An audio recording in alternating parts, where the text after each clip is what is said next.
ఎన్నికల్లో 8 పార్లమెంట్ స్థానాలు గెలవడము భారతీయ జనతా పార్టీ పట్ల, ప్రధానమంత్రి నరేంద్ర మోడీ గారి పట్ల తెలంగాణ ప్రజల్లో ఉన్నటువంటి ఆదరణకు అద్దం పడతా ఉంది.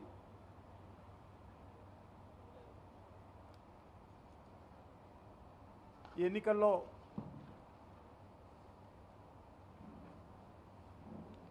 భారతీయ జనతా పార్టీ పైన విశ్వాసం ఉంచి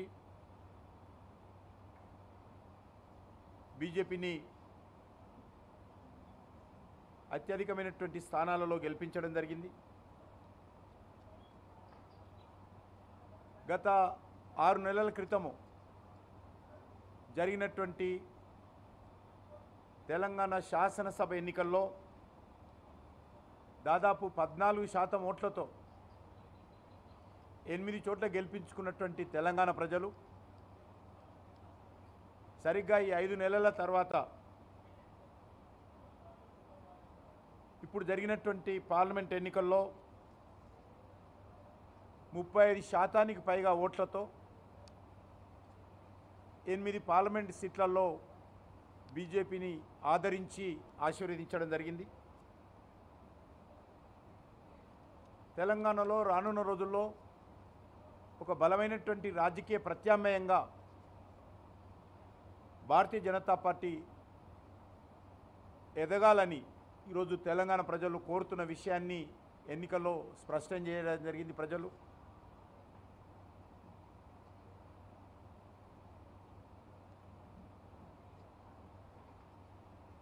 కాంగ్రెస్తో పోల్చి చూస్తే కాంగ్రెస్ ఓటింగ్ పర్సంటేజీ 1% పెరిగింది. గత శాసనసభ ఎన్నికల్లో 30% ఉన్నటువంటి కాంగ్రెస్ పార్టీ ఓటింగ్ పర్సంటేజీ ఎన్నికల్లో 40% చేరడం జరిగింది. అదే స్థాయిలో బీజేపీ 14% ఉన్నటువంటి ఓటింగ్ పర్సంటేజీ ఈరోజు 35% పెరగడం జరిగింది.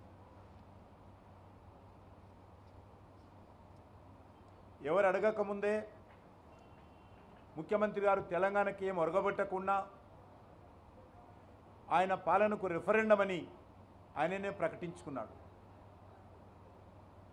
మరి కేవలం రిఫరెండం అని ప్రకటించుకొని 1% మాత్రమే ఓటింగ్ పర్సంటేజ్ ఆయన పెంచుకున్నాడు.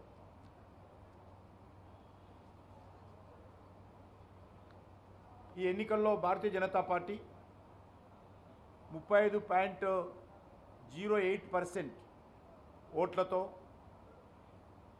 76,47,424 ఓట్లు బీజేపీకి ప్రజలు ఓటేయడం జరిగింది.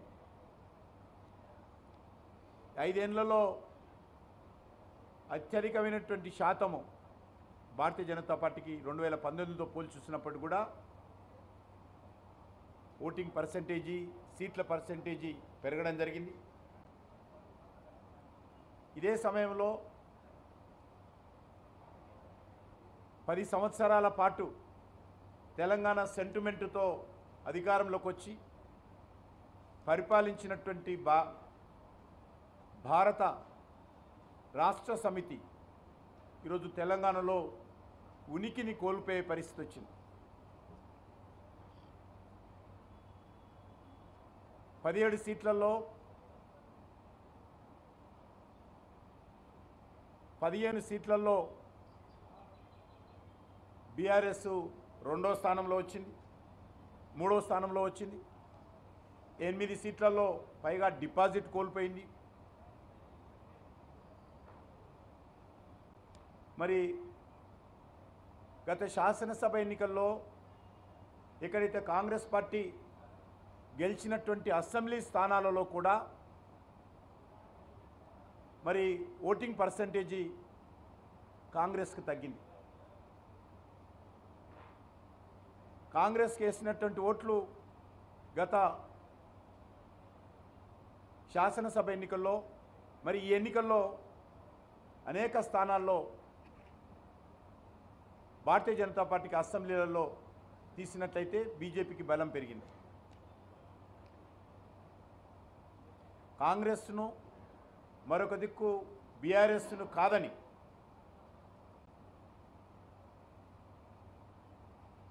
భారతీయ జనతా పార్టీ పట్ల విశ్వాసం చూపడము, భారతీయ జనతా పార్టీని ఆదరించడము, భారతీయ జనతా పార్టీకి అండగా నిలబడము ఈరోజు తెలంగాణలో ప్రారంభమైందని చెప్పి మాట్లాడతాము.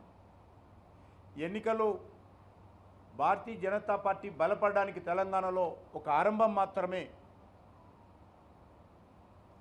ఈరోజు తెలంగాణలో భవిష్యత్తు భారతీయ జనతా పార్టీదే అనేటువంటి విశ్వాసం ఈరోజు అన్ని వర్గాల ప్రజల్లో, విద్యావంతులు, మేధావులు, కవులు, కళాకారులు కూడా వ్యక్తం చేస్తూ ఉన్నారు. వారి అంచనాలకు అనుగుణంగానే గత 10 సంవత్సరాలలో నరేంద్ర మోడీ గారి నేతృత్వంలో సుమారు 10 లక్షల కోట్ల రూపాయల అనేక రకాల అభివృద్ధి కార్యక్రమాలు కానీ, సంక్షేమ కార్యక్రమాలు కానీ తెలంగాణ రాష్ట్రంలో కేంద్ర ప్రభుత్వం ఖర్చు చేయడం జరిగింది.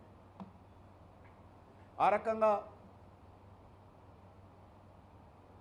తెలంగాణలో మరి నరేంద్ర మోడీ గారి ప్రభుత్వము చేపట్టినటువంటి అనేక రకాల అభివృద్ధి కార్యక్రమాలు కానీ ఈరోజు దానికి సంబంధించినటువంటి ఫలితం స్పష్టంగా కనిపిస్తూ ఉంది. మేము 8 సీట్లలో గెలిచాము, మరొక 6-7 సీట్లలో సెకండ్ ప్లేస్లో వచ్చాము. ముఖ్యంగా ముఖ్యమంత్రి గారి జిల్లా, ముఖ్యమంత్రి గారి అసెంబ్లీ కొడంగల్ ఉన్నటువంటి పార్లమెంట్ కాన్స్టిట్యున్సీని కూడా ఈరోజు భారతీయ జనతా పార్టీ గెలుచుకోవడం జరిగింది. ముఖ్యమంత్రి గారు ఆ జిల్లాలో అనేక రకాల బెదిరింపులు, మా అభ్యర్థి డీకే అరుణ గారి పైన వ్యక్తిగతమైనటువంటి మరి అన్పార్లమెంటరీ లాంగ్వేజ్తో ఆమెను విమర్శించడము, అనేక రకాల కోట్లాది రూపాయలు ఖర్చు పెట్టడము, అధికార దుర్వినియోగానికి పాల్పడము, భారతీయ జనతా పార్టీ కార్యకర్తలను బెదిరించడము, ఇవన్నీ చేసినప్పటికీ కూడా మరి ఆయన సొంత జిల్లా, ఆయన సొంత అసెంబ్లీ ఉన్నటువంటి పార్లమెంట్ కాన్స్టిట్యున్సీలో కాంగ్రెస్ పార్టీని ఓడించి ప్రజలు భారతీయ జనతా పార్టీకి పట్టం కట్టడం జరిగింది. అదేవిధంగా ముఖ్యమంత్రి గారి సొంత పార్లమెంట్ కాన్స్టిట్యున్సీ ఏదైతే గతంలో మల్కాజ్గిరి నుంచి గెలిచారో ఆ మల్కాజ్గిరిలో కూడా ఈరోజు భారతీయ జనతా పార్టీ సుమారు 4 లక్షల ఓట్ల మెజార్టీతో బీజేపీ జెండా పాతడం జరిగింది.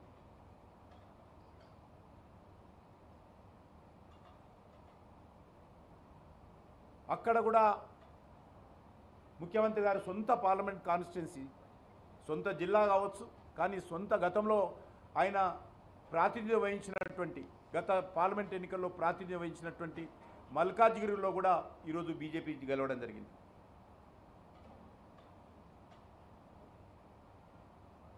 మీకు అందరికీ తెలుసు, మాజీ ముఖ్యమంత్రి గారు ప్రాతినిధ్యం వహిస్తున్నటువంటి గజ్వేల్ కానీ, మాజీ ముఖ్యమంత్రి గారి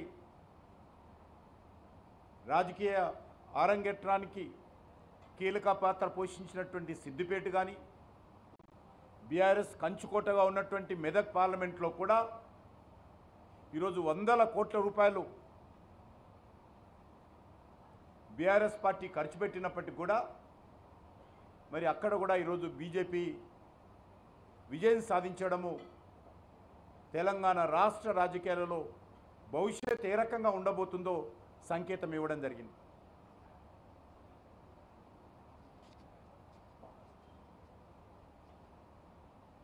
మీకు అందరికీ తెలుసు, గత శాసనసభ ఎన్నికల్లో కూడా కామారెడ్డిలో సిట్టింగ్ సీఎంను, అవుట్ గోయింగ్ సీఎంను, లేకపోతే సిట్టింగ్ సీఎంను, ఇన్కమింగ్ సీఎంను కూడా ఓడించిన విషయాన్ని కూడా ఈ సందర్భంగా నేను మనవి చేస్తున్నాను. అదేదో ఆ ఒక్క సీటు గెలిచారు మీరు, అసలు మీకు ఎక్కడ బలం ఉంది అనేటువంటి విమర్శించినటువంటి వాళ్లకు ఈరోజు కామారెడ్డి ఉన్నటువంటి ఉమ్మడి జిల్లా మెదక్ జిల్లాలో కూడా, నిజామాబాద్ జిల్లాలో కూడా భారతీయ జనతా పార్టీ విజయం సాధించడం